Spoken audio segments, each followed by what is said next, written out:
All right, ladies and gentlemen, welcome to another episode of Big Time Hoops, the podcast. My guest tonight is his second time coming on the podcast, but his first time coming on as a champ. Just coming off, as if I read this right, your first ever championship as a basketball player. We got Nik Caner Medley joining us from Florida tonight. But Nik, is that true? Your first championship you've ever won? My first championship as a pro. Yeah, I won an ACC championship in college, but as a pro, yeah, first one, and it was a great year, and I'm excited to be here. I appreciate you having me. So we got to talk about this championship first because it's fresh. It's just happening, coming up in the spring here. So this past year was supposed to be your last year, right? Didn't you go into it saying this is it, the swan song, and signed the team in France? And just take us through it. And for those that aren't familiar with French basketball, very good domestically, right? You've seen a lot of guys come up that are in the NBA now. France has produced a ton of great talent, and they all got their start there. So tell us about this league. I think it's called the LNB, right? Yeah. Yeah, it's one of the top leagues in Europe. You mentioned it, some of the guys way back from Tony Parker, Boris Diaw, Rodrigue Beaubois, that's how you pronounce his name. A bunch of young guys, the guard who the Celtics have now, he was in Orlando. I can't remember his name off the top of my head, but yeah, there's a lot of young guys in France. It's a really talented league, really talented country. The culture of basketball there has gotten bigger and bigger over the last 10 years, 15 years. And yeah, man, going into the season, it was my last year. I was really sort of sold on that with my family, myself. One of the reasons we went to the region we went to is because it was, it's on the south of France on the beach. And it was a place where my family could come a lot, with my daughter being, at that time, she was 1 year old. My wife enjoys the area. When we were in Monaco a few years back, we loved it. She loved it. So we figured it was a really good place to go play at a high level, but also have, as I finished, be at a really nice place off the court. And then we get there and it's just completely shut down pretty much. I mean, like going to the gym and going to the grocery store. So it I left the States in August with the narrative being that Europe had gotten ahead of COVID and things were open and they did it the right way. And the US had dropped the ball. And then like a month after I get there, because things were completely open, like August, September, they had a huge spike and it was shut down to like when April and May in Maine was basically what it was like there the entire time. You could only go to essential places, no fans. We had no fans at the games. At the beginning of the season, they staggered the games.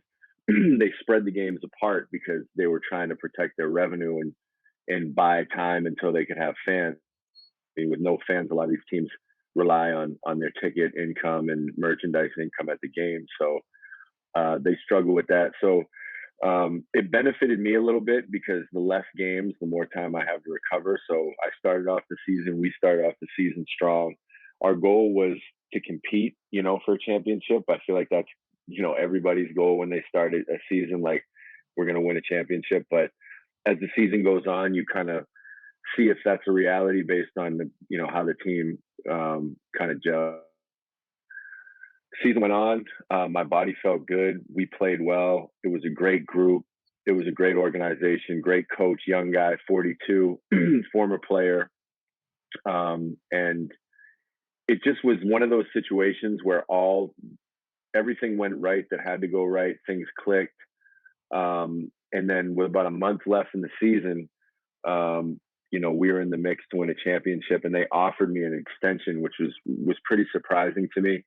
I'd played well, but also at my age, I'm going to be 38 in October. For them to offer me, kind of a longer term was surprising, but it was also an affirmation for me that they appreciated, kind of my professionalism, the work I was putting in. And I think just the fact that they appreciated me and the fact that they wanted me to be around for an extended period of time, that was a huge part of it for me. It was like, look, I still love to play, but I also don't want to steal checks. You know what I mean? I don't want to go somewhere on my resume and just, sit on the end of the bench and be a cheerleader and, you know, basically take somebody else's job who's young and hungry and, you know, at a different stage in their career. So I've always been conscientious of that. And I'm like, I want to finish when, not when I'm completely washed, but I want to finish when like there's I can still play, but, you know, and I haven't felt like I'm out here just stealing checks. And so that's always been something that's been a big deal for me. But they, you know, their training facility, your ability to take care of your body there, their trainers, you know, I just felt good, and you know, I feel like it's a good place for me to finish my career, and you know, after winning a championship too. I guess in my mind, I would have thought, oh, I won a championship. That's a great way to go out. But also winning a championship, and when I've been trying to do it now for 15 years, it gives me so much respect for the other guys in the locker room and my coach. Like, I really mess with you. Like, you just, as a group, we just accomplished something. Like, I respect you as a man, as a pro. And I felt that way about everybody in the locker room, all the way up to the front office. And in my career, there's only a few times I've felt that way. So, you know, it was that too, where it was just like, man, why would I not want to be here if I can still play, you know? And then also it's like, well, we also want to actually do all the things that we came here to do off the court too. Like, I want to be able to go to some restaurants and enjoy that area. So it just came together, man, and I'm excited about it. And to your initial question, like, the training part of it for me now is so much more intense than it was when I was younger, because I have the experience of sometimes ignorance is bliss. Like, I know a little too much. Like, if I don't do X, Y, and Z, I know I'm going to feel terrible. I know I'm setting myself up for potential injury. So I kind of have to look myself in the mirror and just say, look, this is what I have to do. I know what the blueprint is. Yeah, it's a ton of work. You know what I mean? Do I want to do two-a-days during the summer when I'm only back for 8 weeks? You know, with my family in Miami. I love it. I mean, so like, yeah, I do want to do it, but is there other things that would be cool to do in my time too at this point? Yeah, for sure. But at the same time, I know what I have to do, and so I've been really committed to that this summer so far. And it's gone well. Speaking of resume, you added to it this past year too, right? So the championship, and you're not stealing checks yet because you made, was it all tournament team or all league? Didn't you make something like top five? Yeah, I got first team all league, which was, it's crazy because it was so off my radar. Like, there's been leagues, to be fair, seasons that I've gone into it with individual goals. Like, I want to be, you know, I want to try to be MVP, or I want to be first team. These are goals that I think are healthy to set as a player, you know, in your career. Obviously you want to win, and that comes first, but to build your career and the trajectory of your career, obviously those things help. Like, it's a business at the end of the day, and you're trying to get paid. So, for your family and everything. So those goals are there. But for me, I had I mean, like we talked, like, I was done. Like, this is going to be my last year. The last thing that was on my radar was anything individual. It was like, I'm going to go and I want to win, and I want to, the more you win, the more you enjoy it. So I want to enjoy my last year. And then as through winning, obviously, comes individual accolades. And we were in first in the league, and you know, I guess my numbers, me and maybe one or two other guys had the best sort of numbers on the team when you kind of looked at the whole landscape. And yeah, I mean, I at our final team dinner, they were doing a bunch of stuff with our sponsors, and we got our league trophy because we couldn't get it during the thing because of COVID. So they gave it to us after. And then the team captain stood up in front of everybody and was like, well, we got one more award to give. I'm kind of still joking with my teammates, paying no attention. And they're like, you know, we got a first team all league guy here. And I'm thinking it's my point guard, Jay Diggs, because he was nominated for one of the finalists for MVP. So I'm thinking it's got to be him.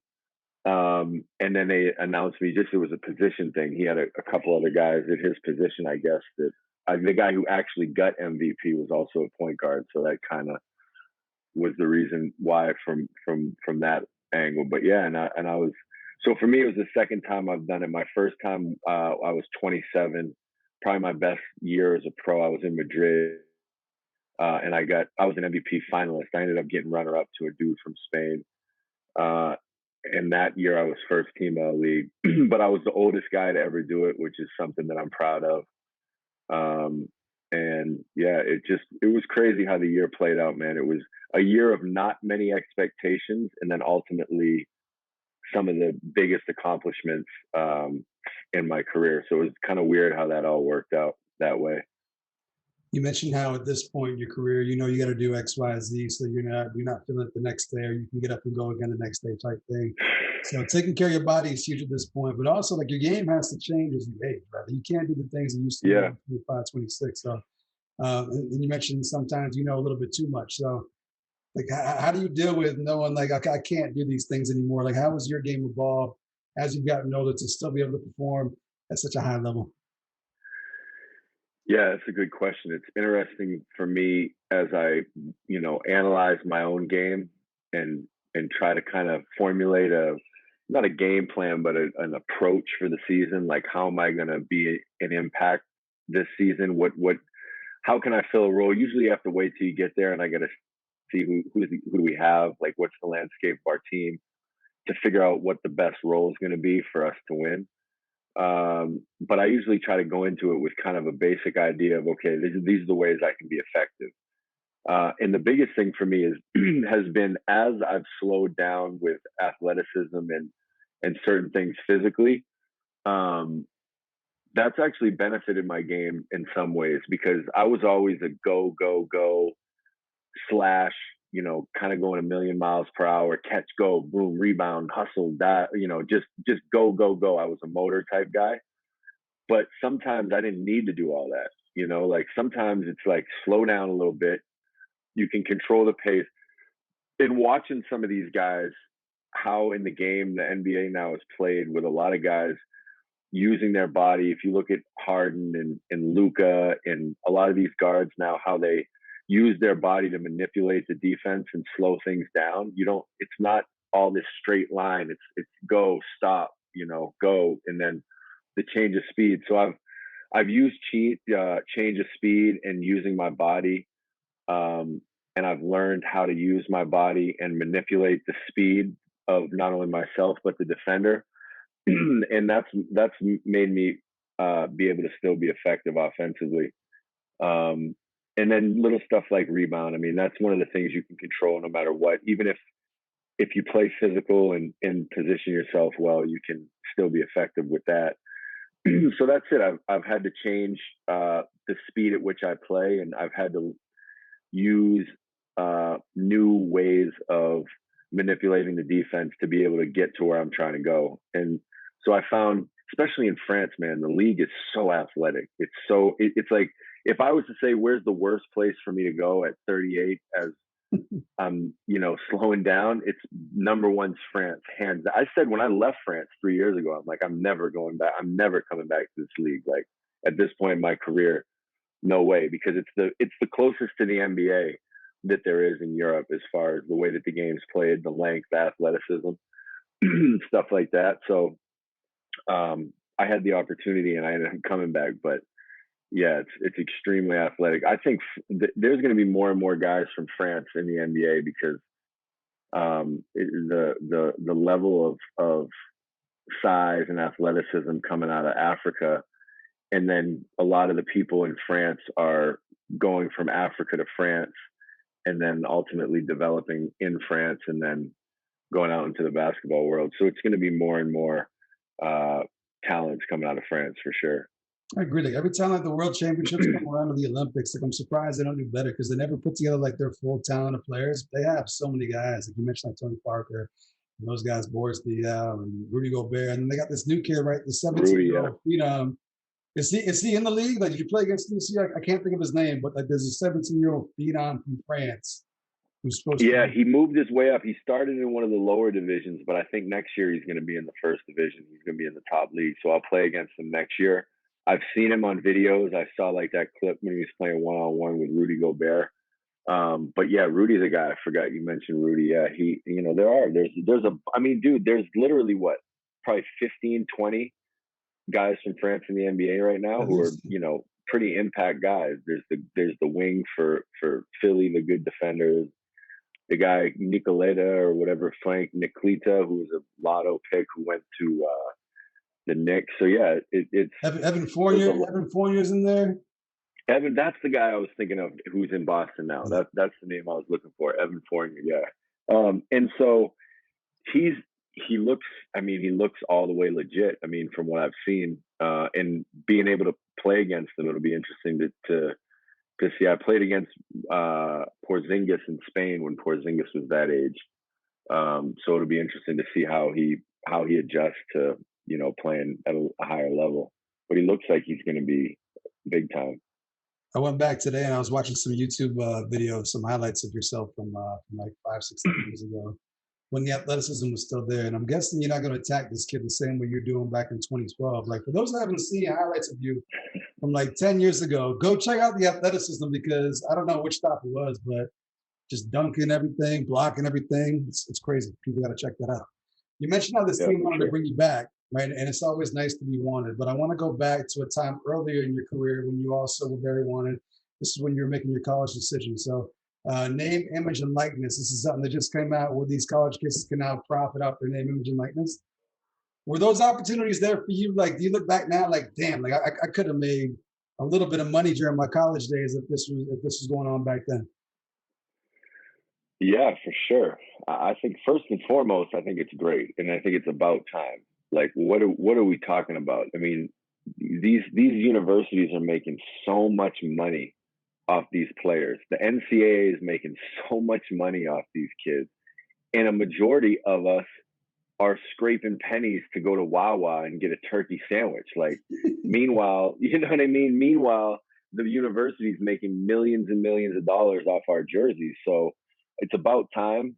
And I'm really excited to see all the things that are going on and more options for players, outside of just the NCAA, because everybody doesn't necessarily have to have the same path.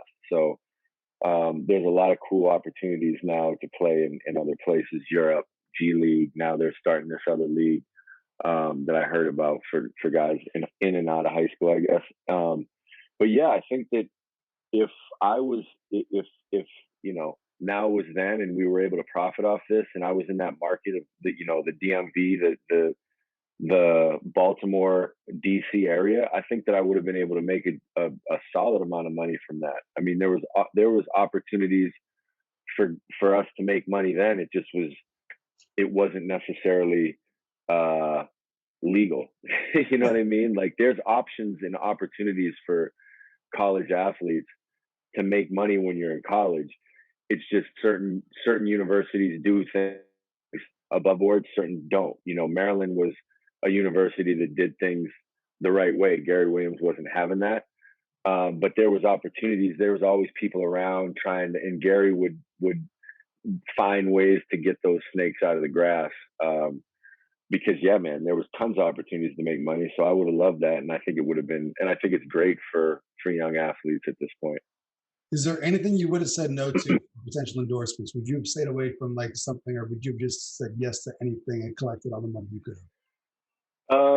At this stage, like, if we were to look at it from right now with what's going on with the cannabis industry, I wouldn't connect myself in college to that at this point. Like, I wouldn't rep a weed company. You know what I mean? I don't think that would have been a good look. I probably wouldn't have done anything with any alcohol related companies. But outside of that, I mean, I can't really think of too many things that I wouldn't have done. I mean, at that time, you're literally like, you're on a per diem where you're like, okay, am I going to go to the Boston market today? Am I going to go to Wawa? Am I going to Mickey D's? You're trying to like put yourself on a budget. And, so if you'd have told me, I would have, I don't know, name something you think I might not have done. And, because I don't know how many, other than those things, I probably have done anything, endorsement wise, you know what I mean? At that age. Absolutely. You brought up per diem, and I wanted to ask you this question because I don't get to have too many high-profile former Division I athletes on. So when I was in college, the university made it Fort Kent. We used to get per diem on road trips. We get $10 a day. And me and my buddy would put that money together. We'd hit the gas station and buy food for super, super cheap. try to collect some money throughout Yeah. the trip and then buy something on the way back. What kind of per diem were you guys getting at the University of Maryland? Um, I think that our per diem was monthly, or I want to say it was monthly, and I think we were getting somewhere around $1,000 a month. Okay. It was something like that. I know our checks were like 1,200 when we get them, and some of my teammates are straight to the mall, just gone within the first 2 days. You know what I mean? I remember when we got one of our first ones the freshman year, me and the other recruits that came in, one was an All-American, and we were the recruiting class right after they won the national championship, and we all got our first $1,000 check, and we all got like a watch that had like the diamonds on the bezel, and it was Yeah. just the spec diamonds. It was like a basketball design on it. We all blew the check within the first 24 hours on those, and then we're like, now what are we gonna do? Yeah. But yeah, I think it was like 1,200, but I don't remember exactly how long the time period was for. I want to say it was for a month, something like that. It's not bad. It's better. And then on the road, I think we get $100, I think, for each road game, or maybe it was more than that. Maybe it was 200, something like that, for the road games. It's better than my $10 a day. All right, try living on $10 a day on the road back in the day. Well, usually we'd have $10 a day after we blew all the money in the first 24 hours. So it was, I've been there from that perspective. You mentioned the road in the ACC. I've always wondered, because JJ Redick got the treatment when he was on the road, because he was the white guy and stuff like that. Were you ever the white guy getting it from the crowd on the road? Like, did they single you out because you were the white guy and you're one of the best players in the all ACC?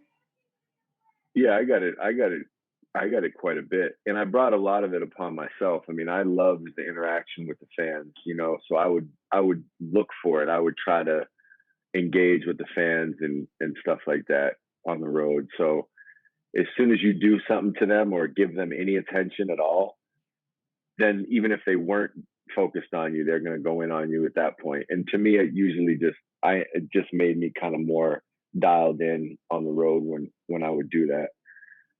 But yeah, man, I got it all. Token white boy was the famous chant that they do to most of us, like they'd put up signs like, the rest of the team's GPA and then the token white boy's GPA, and like basically insinuating that we're just there to bring the GPA up, which in some cases, like, there are guys, but it just wasn't only white guys. Like, we had a couple really smart black guys on my team who were there in like engineering school or whatever, and they would and that was one of the reasons that they were recruited. That is real. They do recruit a few guys to help keep the GPA up. But if they thought I was one of them, I wasn't. I didn't end up being that guy for Maryland, unfortunately. Gary gave me a little bit of crap about that because I did well in school, but I spent and committed so much of my time to the game that I wasn't like outstanding by any stretch of the imagination, So, but I got a lot of that, man. They went at me hard on the road for sure, especially in Duke. But our fans went at JJ super hard too. So. I was going to say, the Maryland fans are not known to be the nicest fans either, right? The Maryland fans. Yeah, no, man. They were pretty serious with JJ. They got his cell phone number one time, and like they went at him hard. Yeah, Maryland fans are definitely not. They're known as some of like the most vicious fans in terms of some of the stuff they're going to say. Like the Duke fans are like saying corny stuff to you. You know what I mean? They're like really smart stuff that it's like even going over your head. You're like, that joke was way too smart for me to even get. But in Maryland, it was like grimy, like coming at your mom or your girl or whatever. So it was, Maryland fans were pretty harsh. It's good guys to have in your corner right there. Good things to have in your corner. So the fans were hostile. Some of these coaches in the ACC, they have a reputation for having a bad mouth as well and saying some bad things. Any coaches ever say anything to you? Like, did anyone ever say something where you felt the need to clap back and like say something back to them? The worst I ever got it was from my own coach, Gary. Man, he was. I never got anything from any other coaches, but Gary he had no filter, and so. There was one time my grandmother was behind the bench. It was a home game. and our family section seats were right behind the bench, and I think it was maybe my sophomore year, and something happened in the flex offense where I went out of the offense for a shot or something, and Gary takes me out and starts going at me and saying, everything under the sun. And my poor, like, 80-year-old grandmother's sitting right behind, mortified, and after the game, we're in the hallway. Gary's walking by, and my grandmother stops Gary and it's like, I heard those things you said to my grandson, and I don't appreciate it. And Gary's face was all red. Because Gary's a really, really good, nice guy. Like, he's just so competitive that in the moment on the court, he's this fiery, vocal guy. And then behind closed doors, he's super chill, laid back on the golf course. Like, so he was apologetic, and it was pretty funny. But I got it. We all got it from Gary. Pretty intense. So he was definitely the number one guy for that stuff. I think we talked about this a little bit last time when we had you on about how you had some rap skills, and then I think shortly after, right? Didn't you get co-signed by was it Dame? Came out on JJ's podcast and co-signed you as a good rapper for Hoopers. Well, so that was interesting how that played out. So one of my friends who I played with in high school, he's a little younger than me, Martin Cleveland. He played with Carlos Strong when Darren finally won a state championship, which we couldn't get done somehow. Yeah. And he was like, dude, did you hear Dame bring you up on JJ's podcast? And I'm like, I don't listen to JJ's podcast. I mean, I started to from time to time now because he's got the videos on YouTube. And he gets some good guests. I think JJ does a really good job with that, with his podcast. And I was like, I didn't hear it. So I went and listened to it. And so Dame was referring to basketball. He was saying, did you play with Nik Caner Medley when, was he at Maryland when you were at Duke? And Dame was like, he's nice, bro. He's nice, which I thought was phenomenal. I loved it. And then JJ was like, wait, he can rap? And Dame's like, that's not what I'm talking. No, like. Okay. Yeah, no, yeah. But then because JJ was laughing about it, and JJ knows damn well I can rap because JJ and I were roommates at Jordan's camp out in Cali when we'd go out there and we were counselors at his camp. Yeah. And JJ was like the type of rapper who was like talking about the flipperica expialidocious, like all this type of stuff. That Duke shit, right? That Duke shit. A perfect way to articulate it. He's a Duke rapper. Yeah. And so we go back and forth. And so he'd heard me rap many, many times, man. And so the way he carried that whole thing, I thought was corny as shit. And then he cuts it out of the podcast. Yeah, I went back today to try to find it. I couldn't find it. Right, because when he actually published the actual podcast of like the one that went on YouTube, he cut that part out of it. Yeah. Which I was like, come on, bro. I'm getting this, your boy gets a shout out from Dame. I mean, I thought it was a dope little clip. Obviously I'm biased, and he cuts it out. And so then a couple of my boys were like, you should do something where you're atting them and start and come at them with like, some like little, cause remember when Dame was doing like the 8-bar Thursdays or whatever, they were like, you should do something like that. And then I'm like, you know what? I'm not even going to lower myself to JJ's Duke raps and go there. But I thought it was pretty cool, man, to have Dame mention me at all. Because I guess he must've been 12 or 13, or maybe a little older than that, maybe 14, 15, maybe. So if I'm 19, 20, how old's Dame now? 31? He's probably 31? 7, 6. So he was probably 12. Yeah, he was, a young guy coming up and watching college basketball. So I thought it was pretty cool. I'm mad that there's like no good clips on YouTube. And like there's not much from the Maryland Duke days, and it's tough to find some good clips on YouTube. But there are some out there for you guys want to go back and check that out, because that was a glorious time the ACC had. Ralph Mims on last year, and he was talking about all the dudes that were in the ACC during that time frame. And they're just stacked team after stacked team after stacked Yeah. team, and just you name it, and they were all there at the same time. Yeah, it was. It was a great conference. And again, to what we were chatting about a little bit earlier with the platform and where the social media and content is, the way that it is now for high school guys. Like I saw some videos on one of these, big platforms of the young fella's name's Cooper Flag, right? The Yeah. kid who's coming in Tacoma. Yeah. Like a mixtape of him, and so you have so much more exposure. Right. You know what I mean? You have so much more.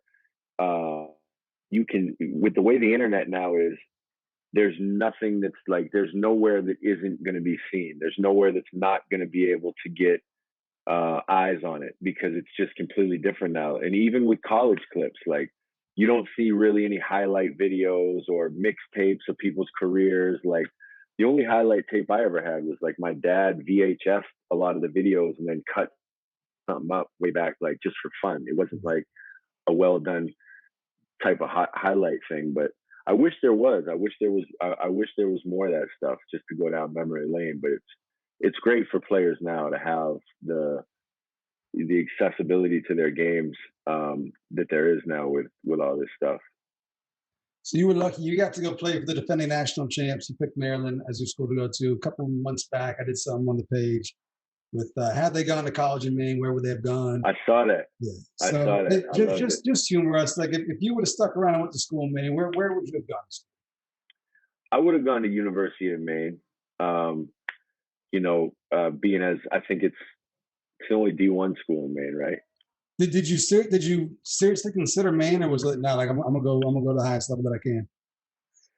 No, I wasn't considering Maine. I was going to go to the highest level I could. And when I started to get recruited, there was the very early stages. There was like some Big East schools, and then I knew that Maine wasn't going to be in the mix. And at that time, Giannetti was the coach, and he was a great guy. And like he was like, Nick, I'm out of the fact that you're a Mainer. I just want to let you know that I'd love to have you, but also as we kind of built a relationship. He's like, I want you to kind of go out there and try to play at the highest level you can. So he was great. And it probably would have been Maine. It probably would have been UMO. I mean, I love Coach Richards at SMCC. That's why I loved when I saw the jerseys. Like I hit him up and I was like, what do you think, Coach? Would just met and he was loving it. He was like, man, I would have loved that.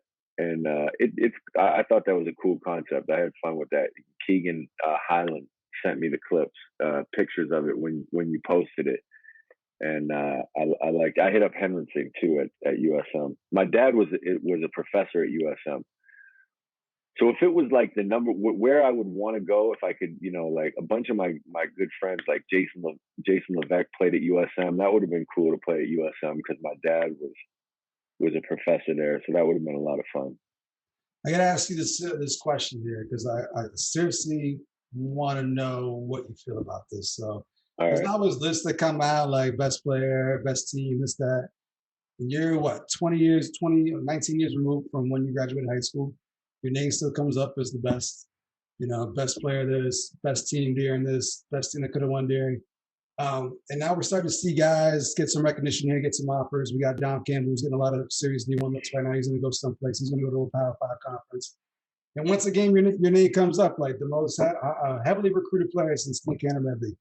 Are you surprised, like 20 years later, that there hasn't been more that's happened in terms of kids going to big schools out of Maine? Like since you when you were coming up, like Jamal obviously got looks. There's a dude from South Portland. I can't think of his name right now. Markwood, yeah. Went to Notre Dame right for a year. Ralph Mims went to Florida State. So there was guys who were going to big time schools when you were coming up. Like, did you think that was just going to continue? And are you a little bit surprised that 20 years later, like everyone still compares to you? Yeah, I am. I am surprised to a certain extent. And then in some ways not surprised because assuming that there wasn't as many changes with accessibility, I was recruited mostly because I left Maine and went to, my dad's from Los Angeles. And so I went to some camps there early in high school. That was where it really got me on the radar for being recruited. Um, so not a lot of coaches are coming to Maine. Maine hasn't put itself on the map as being a respected, culture for producing high level basketball players. So it's not like coaches are putting it on their calendar like I've got to get up to Maine. There's no big time tournaments really in Maine where it's like I got to get up to this tournament to see, you know. So unless guys are going out of the state and putting themselves in the sort of the summer process, it's harder to get recruited out of Maine. So from that perspective, it's not crazy surprising. But I think one of the things that's happening right now is it's a generational change where the people right now that are developing young players are our generation, your generation, like guys that went through that same generation when it was myself and Walter and Mark Wood and Pillsbury and Keegan Highland and Troy Barneys and stuff like that are now in the player development coaching side of things, like yourself, doing this platform and articulating the game at a level where it excites young players. None of this stuff really happened for us, and at least from when we stopped playing until now, it was a turnover of, okay, now that generation has to go to college, that generation has to come into their own as adults and position themselves with their families, or whether it's I'm going to be a player development, AAU, whatever, the coaching. And I think that started to happen. Like when I heard about Cooper Flagg as an example, the first thing I said is, where does he play? Who's coaching him? And then when I found out that he's on Bedard's team, I'm like, doesn't surprise me at all. He plays with Bedard's son. Bedard, if Bedard isn't the best basketball mind in the state right now, he's one of them for sure. So for him to have that type of leadership and be with Bedard, not only from a basketball standpoint, because half of this is mental, half of it is going into these tournaments as the only white guy being like, I don't give a, I'm going in there and I'm going to kill, I'm going to dominate. And having that confidence to do so, you need to have people in your corner that empower you mentally to do that.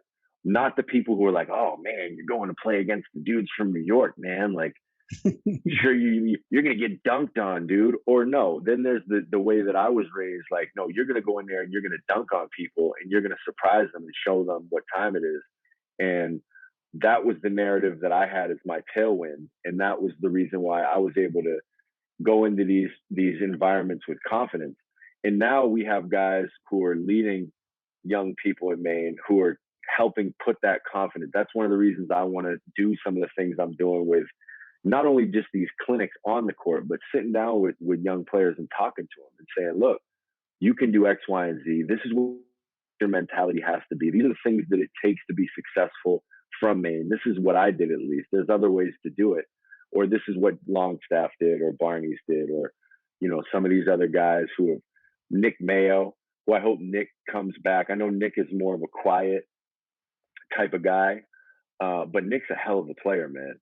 And Nick's a lot better than people know. I mean, Nick, to me, and this is absolutely no disrespect to, anybody. To me, I haven't seen a better player in my time as a peer from Maine than Nick. I think Nick has the most well-rounded game, the most upside. And to me, I feel the same way about me. We had a really good conversation about this the last time I was on.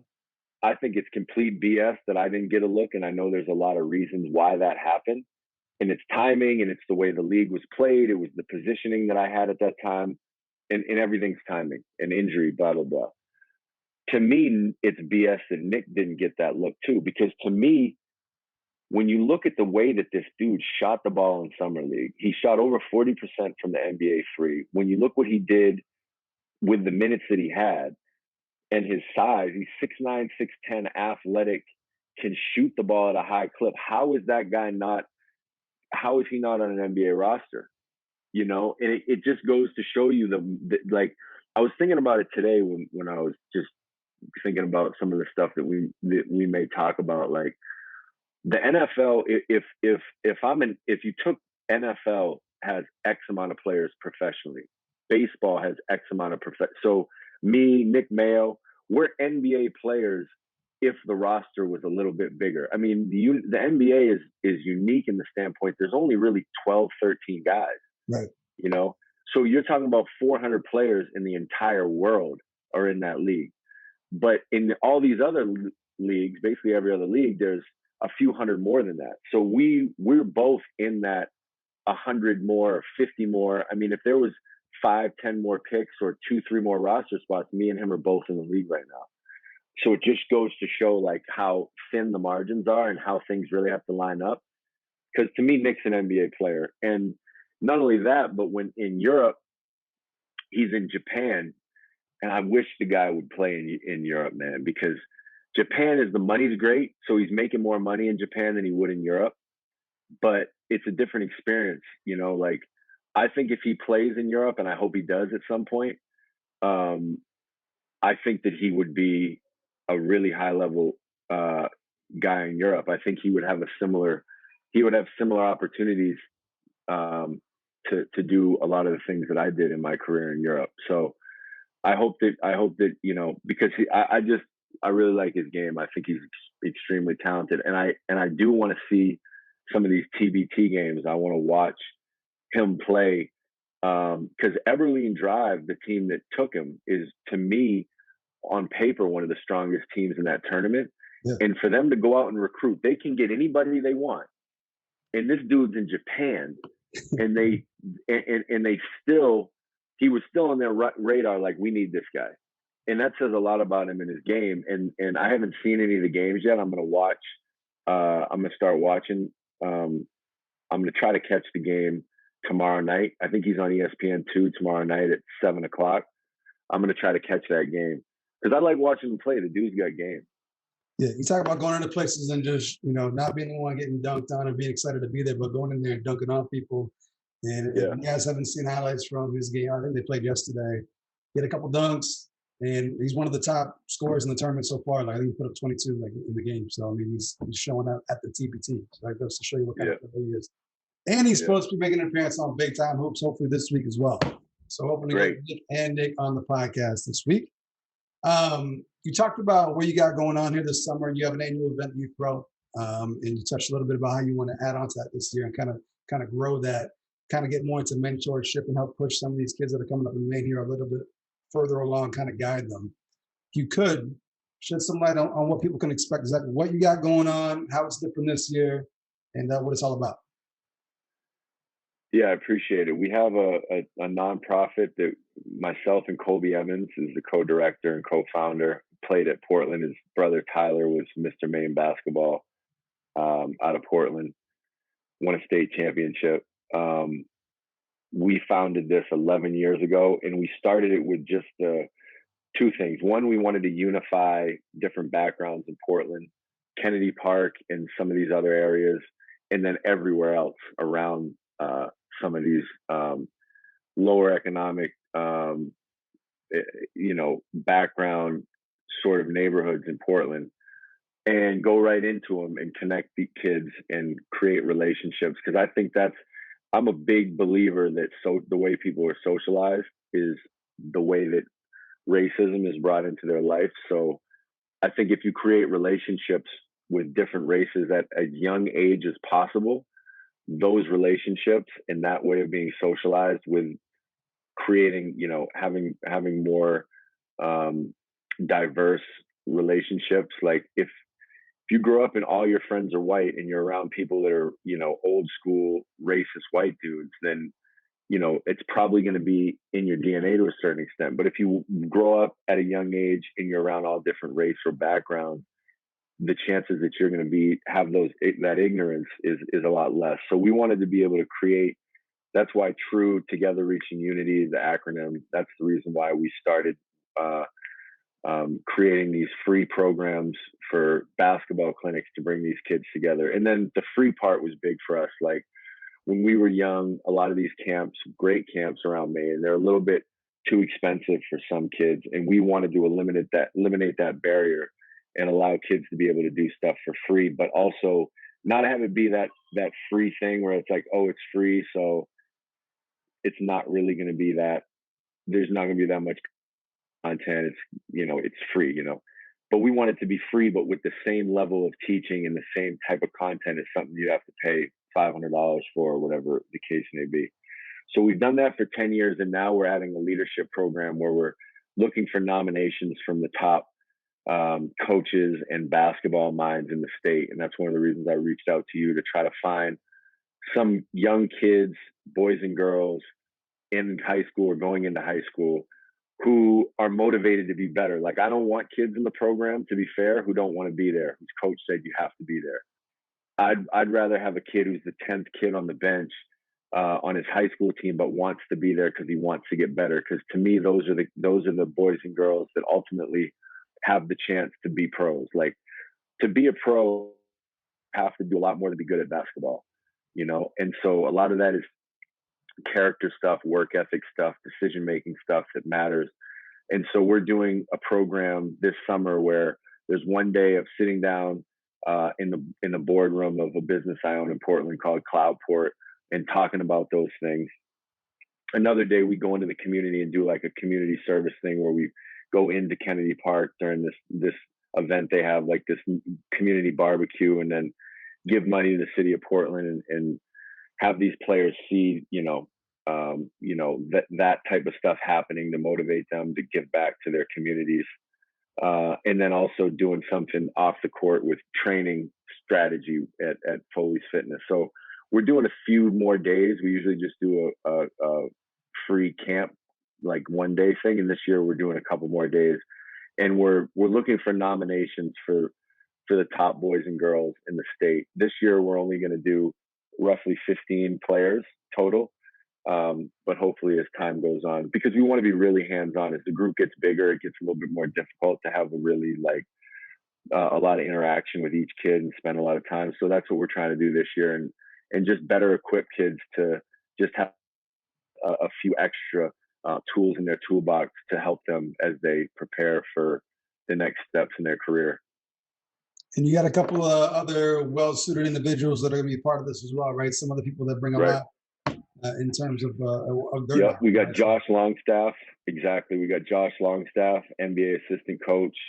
We got Troy Barneys, who's played about 10 years at a high level in Europe, and Troy's done a lot giving back to his community, Lewiston, Auburn, in the game of basketball right now. So he'll be there, and a couple other guys who, Jamal Katarina, who to me was kind of like, I think we might have talked about it before. He was a guy who was sort of a leader for me and challenged me. He was better than me a majority of my childhood, so he pushed me and helped me get better. And he's a brilliant mind, man. Like, Jamal is like a very, very, very smart, deep thinker. And so I want kids to be able to hear his perspective of his career path as well. So we're going to just try to bring different experience and perspectives to young players. I certainly didn't have that when I was these kids' age. So we're going to try to do that again with the kids that really want to try to find ways to get better. There's been some nominations sent out. If people that are listening have some nominations, how can they go about that? Yeah, well, reach out to my on Facebook is pretty much the social media that I use.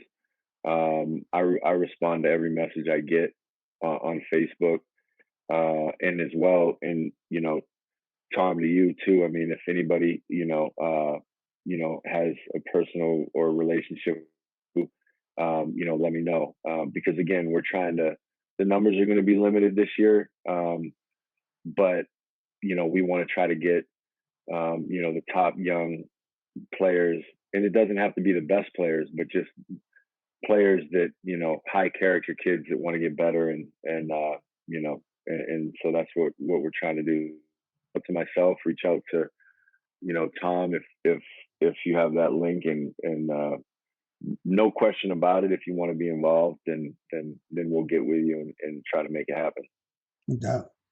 I'm gonna get you out of here. One more question. So you mentioned earlier about how Maine's in a place now where we got people that know it and can teach these people and show these kids. And and give them the help and kind of push them along. Once you're all done, once you finally hang it up, because you say you got one more year, but who knows if it's going to be another year after that if you guys win another championship. You're going to come back to Maine at some point and be one of those minds, one of those guys who's just on the scene, helping push the game along? I'm going to try to continue to have an impact in any way. One of the things that I'm really mindful of is all the AAU coaches and trainers and high school coaches who have put a lot of time into developing their programs. So I just want to be an asset. I'm not going to come into Maine and start my own AAU team or start my own training facility or come in and start, training kids, which, takes clients away from some of these other guys who are doing a great job. There's some great trainers in Maine right now. So I'll be an asset in any way that I can. And I'll always be coming to Maine. My family, we have a place in Florida. My wife's from here. We're going to raise our daughter down here in Miami, but I also have a place in Maine, and I'll be going back and forth. So I'll be up there often. And yeah, I want to be able to share my experiences. That to me is a responsibility that I have to pay it forward to the young generation of players, this generation, the next generation, to share my experience in any way that I can. Any young player who wants to gain knowledge of what the process looks like or wants to get better and talk about some of the things they can do to get better, I want to be able to be an asset for those kids at any point of the process. So yeah, I'll be there and I'm an open book and I'm really accessible. Like I said, anybody who reaches out to me, I'm gonna hit you back, so I'll try to help and share my experiences any way I can, however often I can, for sure. All right. So the question was, you see it like with this big 3-on-3 league where it's a lot of guys that are retired that kind of play the 3-on-3 thing competitively. Any chance once you're done playing professionally that you're just going to come to Maine and like play in some random 3-on-3 tournament or some men's league tournament and just bust ass like as an older guy? There's definitely a chance. I saw they got a tournament going on called the Noonan Tournament. I'm planning on trying to get to the championship game of that. A couple of my buddies are playing in that tournament. I'll be in Maine on the 29th, and I think the championship game is that Sunday, if I'm not mistaken. So I'm going to try to be in the building for that. And Keegan and a bunch of guys, still play a lot. And they're obviously not still playing competitively. So who knows, man? I mean, I love the game and, I want to come up. I definitely have some shit to talk, up in Maine when I'm done playing and go up there and get in the mid post and mess around. So I can definitely see myself doing something like that for sure. I would love to. We're going to be on the lookout for that. Anything that you want to hit on before we get up out of here? Did we miss anything? That's it, man. You want to go at JJ Redick real quick? I'm not going to go on JJ Redick right this second because my daughter's right outside the door and it'd probably be too explicit. So I'm going to leave that part out. But I just appreciate coming on, man. I appreciate everything you're doing, and I look forward to coming back on here anytime. Absolutely. There's one thing that I left out because it's a sore subject, but 20th anniversary of Joe Campbell's buzzer beater this past year. Was it? Yeah. 20 years this year. Oh man. And it doesn't hurt any less 20 years later. 20 years from now, it's going to hurt just as bad, man. Yeah. That was a hell of a game, man. That was a tough one. I just thought I'd throw that in there at the end here. Just kind of. No worries. I mean, you're a Bangor guy. I expect it. That's going to do it for this week's episode of Big Time Hoops Podcast. Shout out to Nik Caner Medley for coming through. Always welcome here on the podcast. And yeah, like you said, he's an open book. If anyone got any questions or these young guys coming up, if you guys want some advice, reach out to the man. He's been doing it at the highest level for going into year 16 here and still doing it. So appreciate it, man. Definitely use them. It's going to do it. Make sure to check out all of our previous episodes, wherever you get your podcasts. And we'll see you next time with another Big Time episode of Big Time Hoops Podcast.